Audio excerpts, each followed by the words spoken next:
Africa Content TV.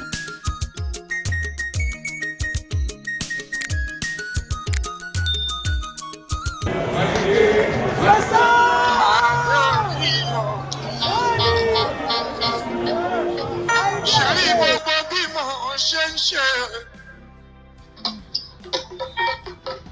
Ṣẹ́rí lé ayé mi.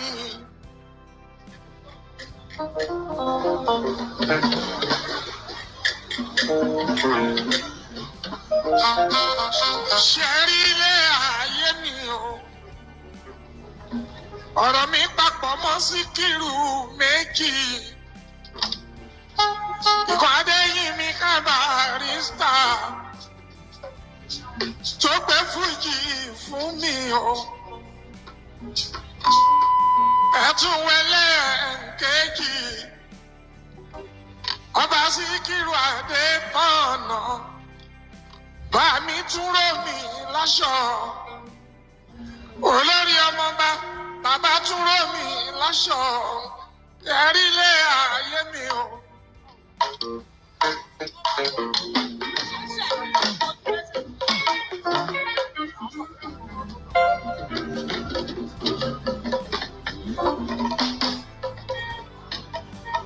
Mo ní sẹ́rí lé ayé mi. Ẹ̀kọ́ ló yẹ ká kọ́ ara mi o. Ọ̀rọ̀ mi Àyìndé Wàsíù pẹ̀lú Síkírù méjì. Adéyìnmí ká Barrister ẹlẹ́gbẹ́ fújì fún mi o. Ni mo ṣe ń ṣe tí mo ṣe mọ̀, kì í ṣe mí mọ̀ ọ́ ṣe. Síkírù ló gbé fún mi, eré fújì yìí. Ṣẹ́túrí lé ayé mi, lẹ́lẹ́kejì. Lẹ́nu Àyìndé níjẹ̀bú òde, ní gbangba lójúmùtúmù wa. Kábíyèsí Adétọ̀nà ọ̀gbágbá ní kì í láyà. Bá mi tún rò mí láṣọ níṣojú ayé.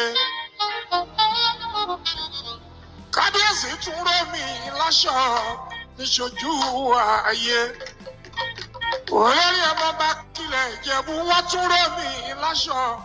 Ṣẹ́rí lé ayé mi Adé orí ọ̀kìn.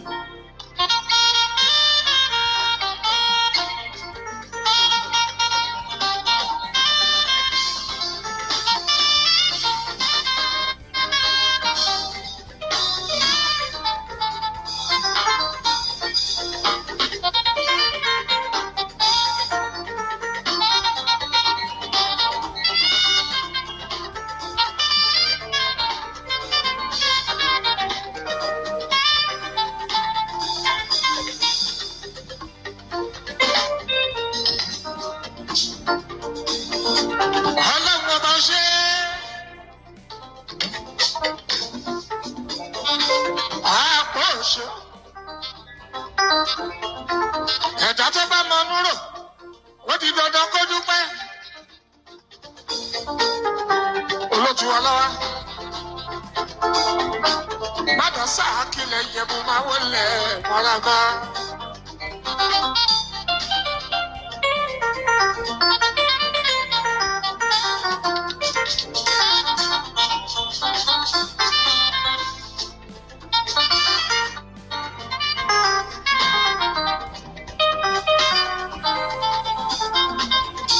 Àwọn àgbàlagbà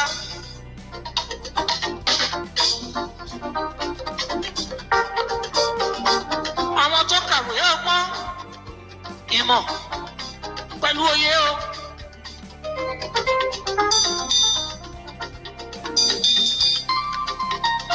Wọ́n lò níra ẹ olóòlé èèyàn.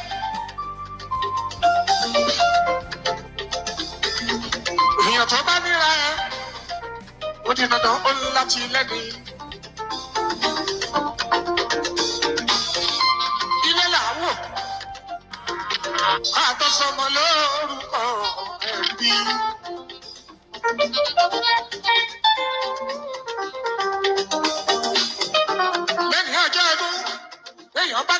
mú mi o tààràtààrà ni yóò máa rìn ọ̀rọ̀ mi gbọ́ pé ọmọkànlá ò gbọ́ pé lọ́wọ́ ọlọ́run.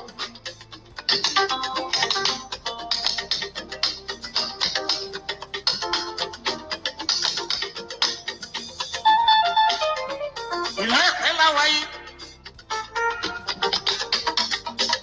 òjúde ọba lẹ́pẹ́ oríire wá di púpọ̀ àìdé ọmọkànlá hàn nínú ìwé wa.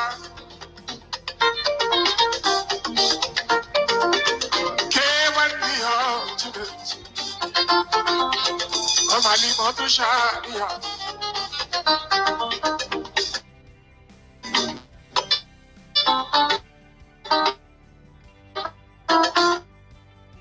Ọmọ Musa de Esoya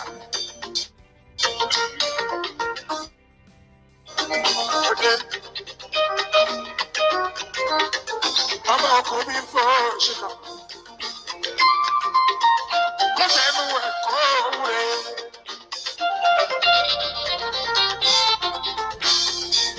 ọmọ mi yẹ kó àgbàdo gẹ̀rẹ́gẹ̀rẹ́.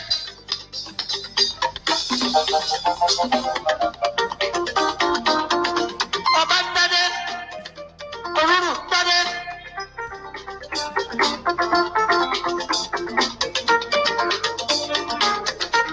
Ọlọ́ba gbadé, òrùrù gbadé. Wọ́n ní kó lọ sọ fọ́ba o. Ẹbí ti yá kí máyà pátá o, ọba lóhùn ìyá kí oko.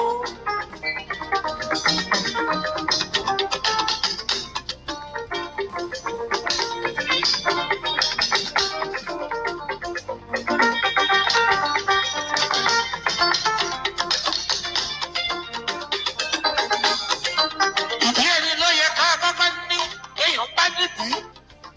Àyìnbó wá sí mi gbogbo lónìí.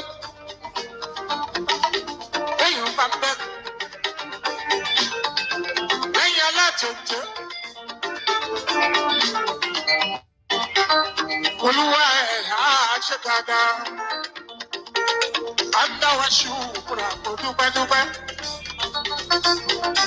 Mo dúpẹ́ ibi tá a bí mi, nílé bàbá mi, nílé màmá mi,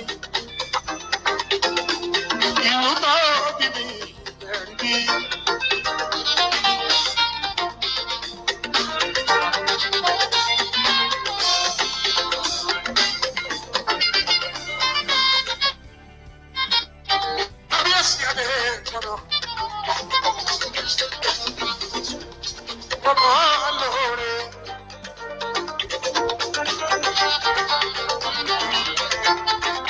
Bàbá ló sọ bẹ́ẹ̀, wọ́n ní lẹ́yìn. Olórí ọmọ bá ẹ náà tó ṣẹ̀ṣẹ̀ gbẹ́sẹ̀. Tọ́lọ́wọ́ bá ti ṣe kú nísìnyí fún ọ. Ọtúnba tó wá ṣe, ṣùgbọ́n mi bá lóko. Sùúrù tó bá ti ìdọ̀rùn bàbá wa. Ọmọ iye ṣùgbọ́n mi. Ọtúnba tún wá ṣe. Ẹbí ìfúnṣẹ́gun wa. Nínú jẹ́ ìgbòde.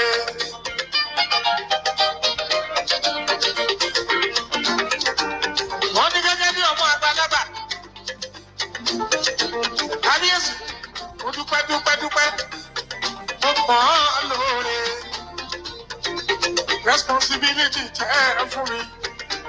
Mo gbogbo ọmọ ọba Àyìndé lápìlẹ̀ ìṣẹ́kù pátápátá. Mo wá ń bẹ̀ ọ́ lọ́wọ́ ọba. Yóò tó fi ṣẹlẹ̀ ayé ní ti dáadáa. Ọlọ́run kò fi fún mi. Àbí o. Ọkọ òun oyé. Ìwà pẹ̀lẹ́. Kéèyàn fi ń lókun àgbà. Mo bẹ̀rẹ̀ Elédùmarè kó o kò fún mi. Kí n má ṣe jọra mi lójú. Ẹ̀kọ́ ayé kó má kù ní ọmọ bọ́lá ọ̀rọ̀ bá bí ọmọ orin.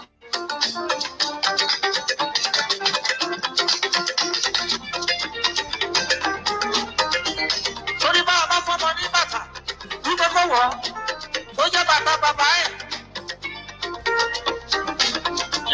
kẹ́kẹ́ ni yóò máa rìn ìṣòro àwọn tó bí lọ́mọ. Wọ́n rí nípò àlábà lọ́sẹ̀ bọ́lá lé lọ́wọ́. Wọ́n wá fi ń dá yín lójú. Bẹ́ẹ̀ ní jẹ̀bi. Òyìnbó ṣe é fún mi àmì o. Ó bá kílẹ̀ jẹ̀bù lápapọ̀. A ò ní kábàámọ̀. Bí wọ́n ṣe lò fún olúwayé ó ní ìfúnjì ara máa ń bí. Ẹ má fi mi sílẹ̀ ẹ̀yin àgbàlagbà. Torí responsibility tẹ́ ẹ fún mi. Ó yẹ iye púpọ̀ ara máa ń bí.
sì tó dúpẹ́dúpẹ́.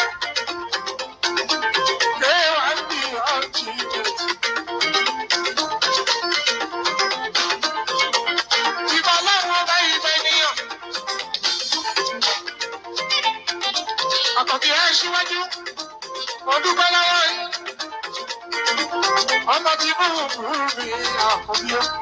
President Federal Republic of Nigeria.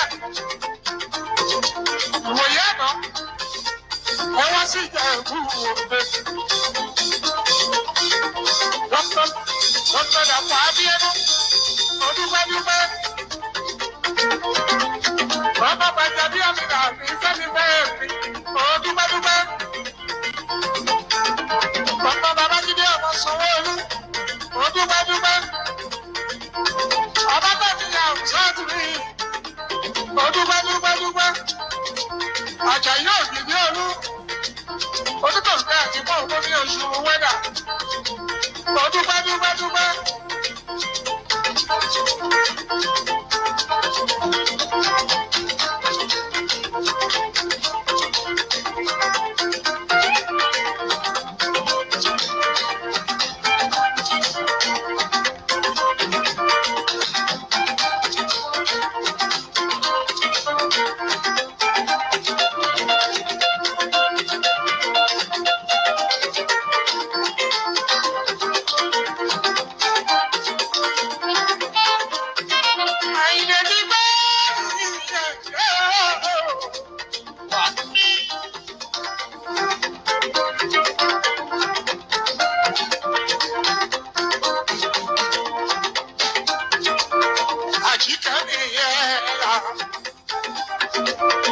Alájà mi Àjíkẹ́, Bàlíkí ọlọ́rẹ̀ Àjíkẹ́ Emmanuel mi. Ayọ̀ mi mo kí ẹ kú oríire Àjíkẹ́ rẹ̀. Ó bẹ nílùú kan ọkà abáre wá sílé. Àjíkẹ́ báyìí kì í sùn. Ayọ̀ lórí ọmọ bá kílẹ̀ jẹun. Ó kú oríire Àjíkẹ́.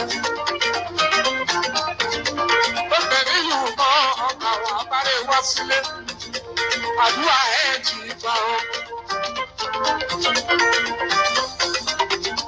Báyà bá ń gbàdúrà oríire fọ́kọ. Bọ́kọ bá ń ṣoríire àwọn títọ̀ ń bá dá ìyàwó tó bá ń bẹ̀ lọ́tẹ̀. Ó ní ń ṣe púpọ̀ nínú oríire ọkọ. Lọ́bìnrin bá jẹ́ lẹ́sẹ̀ tó ó dà alágbá bí. Ìlú rẹ̀ láti ń wọnú rẹ̀ oríire ojoojúmọ́. Àjíkẹ́ Emmanuel la wí.